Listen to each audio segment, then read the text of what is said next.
Hello, epic viewers from around the world. Prepare to indulge in experiencing sheer bliss, because today another riveting, captivating, stellar unboxing video is about to be brought to fruition. What item will I be unboxing? What item will I be opening? Without further delay, without further procrastination, allow me to elicit the box. What item is encompassed inside this bulky, hefty, tangible, nifty box? Let's find out. I'm going to demystify the answer to that inquiry right here, right now, so bear with me. It will only take me billions of seconds to extract the item from the box and subsequently flaunt it from the camera for you to feast your glorious eyes on. Here we go. The unboxing process is about to commence. It is officially underway. I have extracted an envelope from the box. The box can be relegated to the trash. The box can be consigned to the trash. Now I need to ravage the envelope. I need to exploit and open it. I need to sever it. I need to dismantle it. I need to shred it.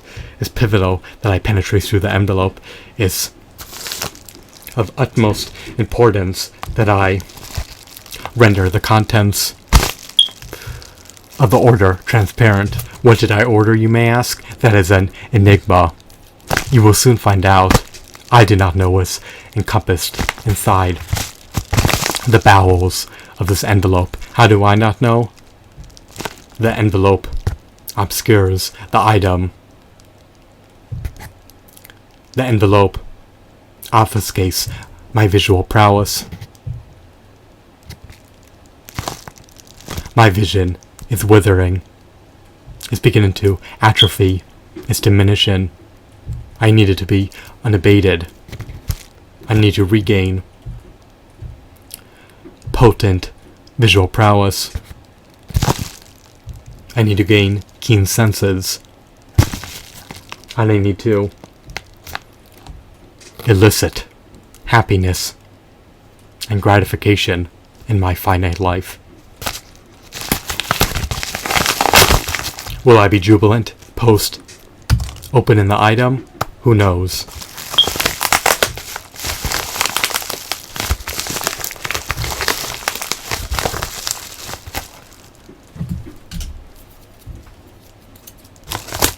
Why would I keep an envelope inside a box, you may ask? Why would it be tucked in there? I need to safeguard my envelopes.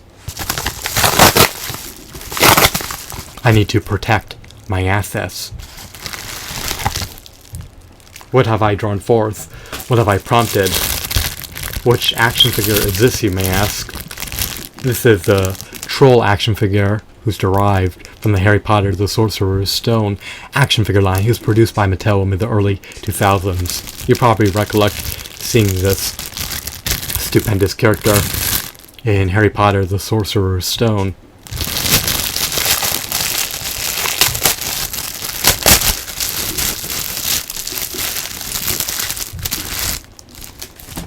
He's missing his club that he utilizes to wreak havoc against his adversaries. Is this troll coercive? Is he sadistic? Is he malicious? Is he violent? Who knows? He most likely is, but I should not make any arbitrary assumptions. I do not know his personality. I do not know his attributes. I do not know his qualities. I do not know his traits. What do I know about this troll? He's hefty. He's bulky. He's audacious. He's menacing. He's intimidating. He's spiteful. Does he hold a grudge against Hermione, Harry Potter, and the rest of the wizards and witches from the Harry Potter universe? Or at Hogwarts? Perhaps. We do not know. Perhaps you know, but I do not. Can he pummel his adversaries to death? Can he beat them to a bloody pulp? Can he obliterate them? Who knows? Can he devour them? Can he clench his teeth together to instill trepidation into the hearts of hero characters? Perhaps. Can he body slam them to death? Perhaps. Can he crush them alive? Perhaps. Can he collide into his adversaries and stomp them to death? Perhaps.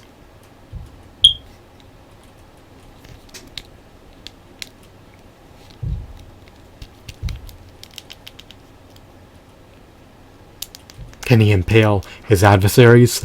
Perhaps. Can he puncture holes through their organs? Perhaps. Can he rip through their vital organs just by utilizing his teeth? Perhaps.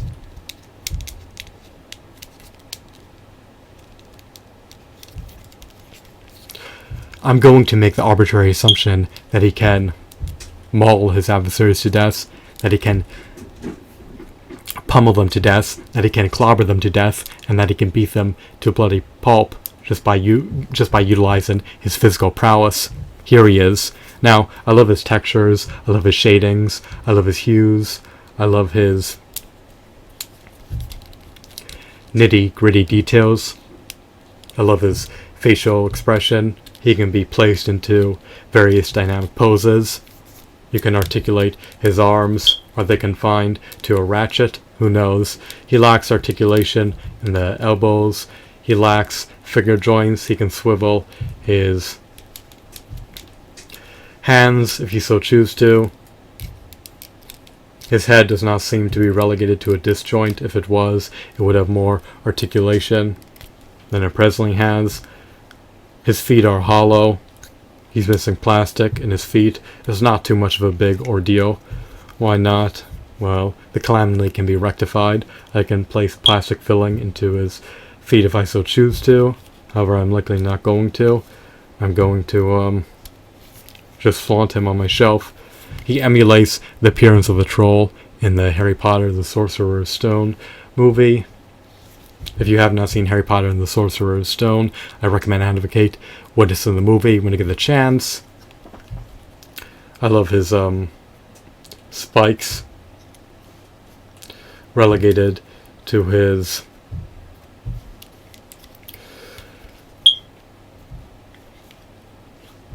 legs.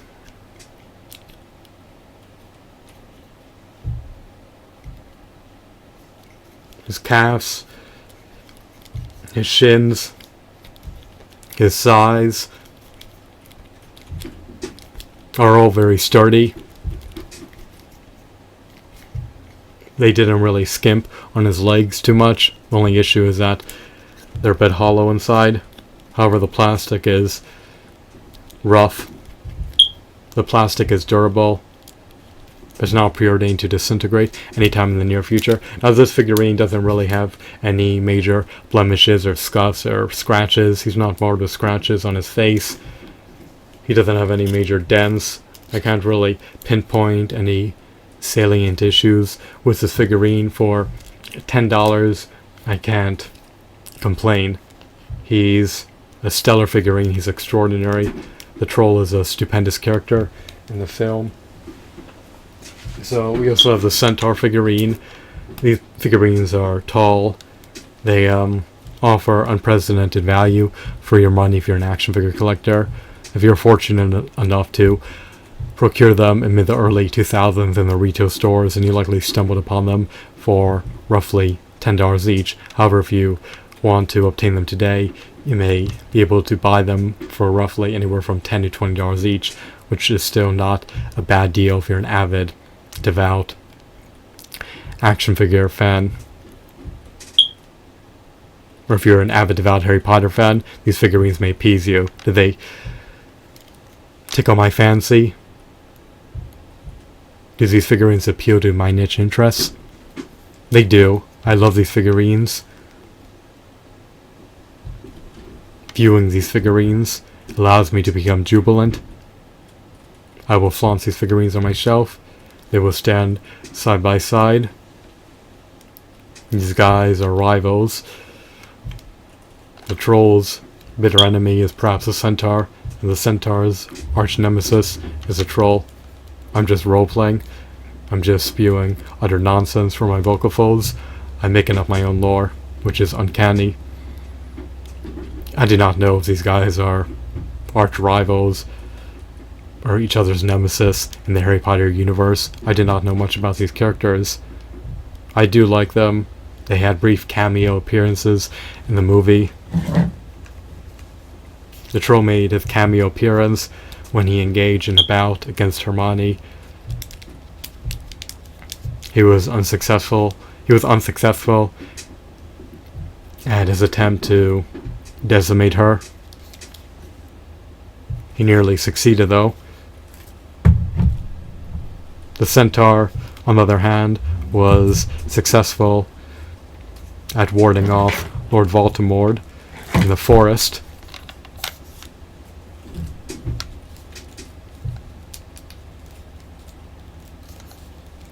I love his appearance and emulates the troll in the Harry Potter film.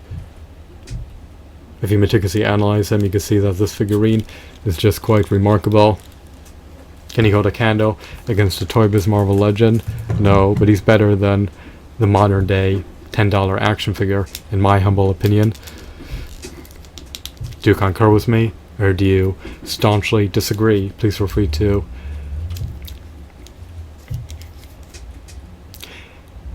invoke your feedback via the comment section beneath this video.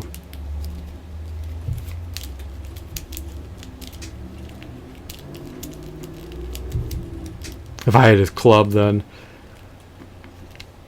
it would have been accentuated. How? Well, allowing him to utilize an armament allows him to appear more menacing, more deadly, and more